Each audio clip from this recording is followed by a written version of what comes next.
안녕하십니까. 한국노동연구원장 허재준입니다. 오늘 합리적 계속고용 방안 모색을 위한 토론회에서 여기 참여한 모든 분들 먼저 환영의 말씀드립니다. 7월에도 저희가 토론회를 한번 가졌었고요. 7월 15일에 그다음에 9월 23일에도 토론회를 가졌었습니다. 오늘 또 2달 만에 반갑게 만나 뵈어서 반갑습니다. 주제가 중차대하기 때문에 또 오늘 관심 보여준 분들이 많습니다. 공감하시고 또 고용노동부에서도 후원을 해주셨습니다. 고용노동부에 감사드립니다.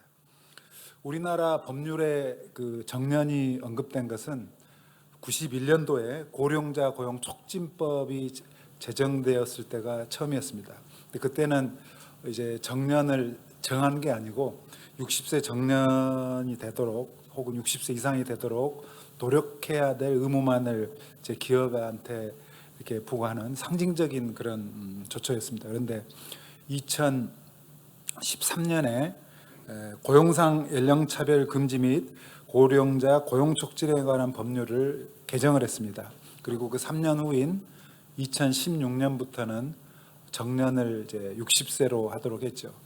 사실 그때까지만 해도 보통 55세나 58세가 민간 기업들에서 일반적으로 취업기축에서 채택하고 있는 정년이었습니다. 인구 감소가 이제 가시화되고 또 인구 구조 변화 속도가 급속해지는 시기에 이제 접어들면서 근자에 사실 저희들 마음도 급해지고 또 노동시장 참여자들 일반 견지에서 보아도 마음들이 좀 급해지는 것 같습니다. 정책 차원에서는 성장 잠재력 확충을 위해서 여성 인력, 고령 인력을 충분히 더 활용할 수 있는 이런 환경을 만들어야 되겠다. 뭐 이런 제안들이 사실 본물을 이루고 있고, 또 노후소득 보장제도의 재정 안정성을 걱정하는 분들은 또 연금 재정의 안정성을 위해서, 그리고 또 사회보장을 염두를 두신 분들은 수급 개시 연령하고 이 정년하고 좀 연동이 되게 해야 되는 거 아닌가, 뭐 이런 문제의식 속에서 또 정년 연장의 필요성이 대두되기도 했습니다. 그와 동시에 정년을 연장해 달라는 이제 노동조합의 그런 요구를 반영을 해서 입법이 발의되기도 했습니다. 하지만 2013년처럼 단순히 정년만 연장하면 기업 부담만 늘어나서 오히려 일자리 기회가 줄어든다, 뭐 이런 우려를 하시는 분들도 또 상당수 이렇게 이견들을 제시하기도 했습니다. 또 청년층들은 정년 연장은 자신들이 진입할 좋을 일자리에 진입할 기회를 줄일 것이어서 우려가 된다, 뭐 이런 의견도 제시되었고요. 또 아직 많이 알려지지는 않았지만 계속 고용 방식을 단순히 개별 기업한테 이렇게 맡기면 사실은 선진국 일반에서는 많이 그러고 있죠. 한국의 현행제도 특성상 노동시장 혼란이 불가피할 거다. 그래서 정부가 어느 정도 정리해야 될 사안들은 좀 정리를 해줘야 된다. 이런 우려와 또 의견도 제시되었습니다.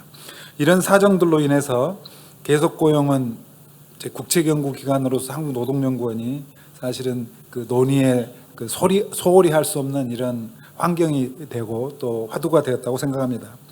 불과 7년만 지나면 우리나라는 50세 이상 인구의 절반이 됩니다.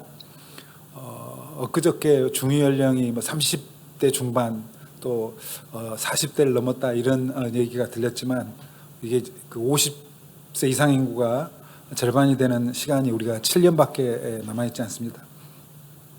이런 사회로 변화하는 정해진 미래를 코앞에 두고 계속고용 방법에 관한 논란이 지속되는 이유는 사실 우리가 굉장히 우려를 많이 갖고 있는 노동시장 내 격차 혹은 양극화, 이런 현상을 낳는 이유와도 밀접하게 관련이 되어 있습니다. 법적 정년을 누리는 일자리는 사실 전체 임금근로 일자리 한 10%에도 못 미치고요. 또 근속 증가에 따른 그 임금 증가가 큰 일자리들이 사실은 또 이런 정년을 누릴 수 있는 일자리입니다. 그게 이제 첫 번째 이유가 되겠고, 대기업 일자리의 그 노동 비용이 사실은 상대적으로 보면 우리나라에서 이제 좀 높은 편이죠. 중소기업들에 비하면 현저히. 그래서 대기업 일자리 비중이 다른 나라에 비해서 현저히 작습니다.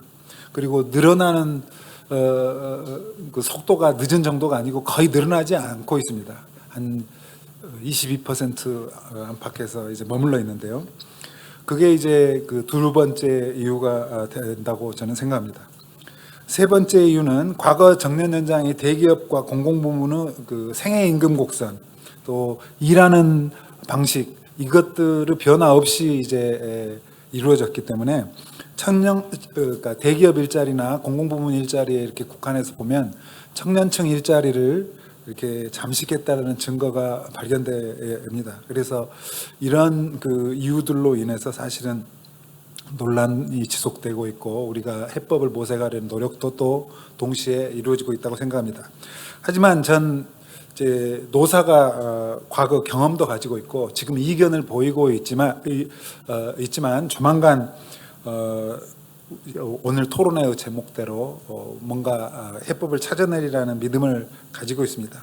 그 이유는 8년 전 그 경험, 정년 연장 경험을 이제 성찰한 위에 외국과는 달리 우리나라에서 이렇게 계속 고용 환경을 만들려면 뭐가 필요한가, 이런 데 대한 상당한 이제 그 노하우를 축적하고 또 훌륭한 의견을 제시해 줄 전문가들이 포진되어 있고, 노사도 서로 윈윈하는 방법이 무엇인지 사실은 알고 있다고 생각합니다. 여러 전문가들 중에서도 오늘 이제 계속 고용과 관련된 노동 현장 현실뿐만 아니라 불필요한 분쟁과 비용을 발생시키지 않을 그 계속 고용 제도를 마련해 줄 수 있는 이런 전문가들을 모셨습니다. 한국노동연구원의 우리 성대민 부원장님이 그 중에 한 분이고, 또 충남대학교에 계시는 김기선 교수님이 또 다른 한 분입니다. 2차적으로는 또 토론을 위해서 지금 참가하고 계시는 531 그 한국은행 팀장님, 그다음에 그 이승호 저희 연구원의 고용안전망센터 소장님, 그다음에 저희 연구원의 그 오비이기도 합니다만 정영훈 부산대 법전원 교수님, 부경대학교 법학과 교수님, 그리고 여기 참여하신 분들도 또 저는 그분들 중에 한 분들이 각각 될 수 있다고 생각합니다.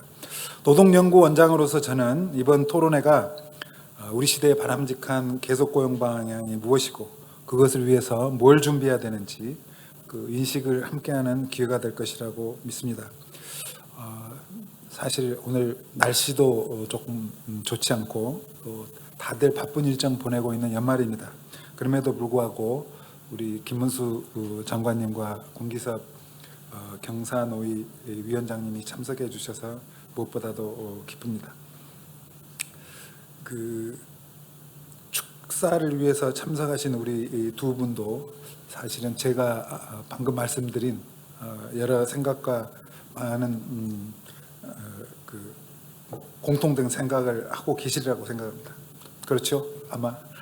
근데 끝으로 제가 그 또 부탁드릴 말씀이 있는데, 이제 사실은 이런 이슈들을 잘 다루고 이제 보통의 사람들이 이렇게 우리가 노동 개혁을 해야 되고 혹은 제도 개선을 해야 되고 또 급변하는 환경에 부응해야 되는데 뭐가 중요하지라는 질문을 사실은 할 수 있습니다. 그러니까 추상적으로는 뭔가를 해야 된다고 생각하는데 뭘 해야 되는지 모를 때 중요한 역할을 하시는 분들이 사실은 미디어 업계에 종사하시는 분들이라고 생각을 합니다.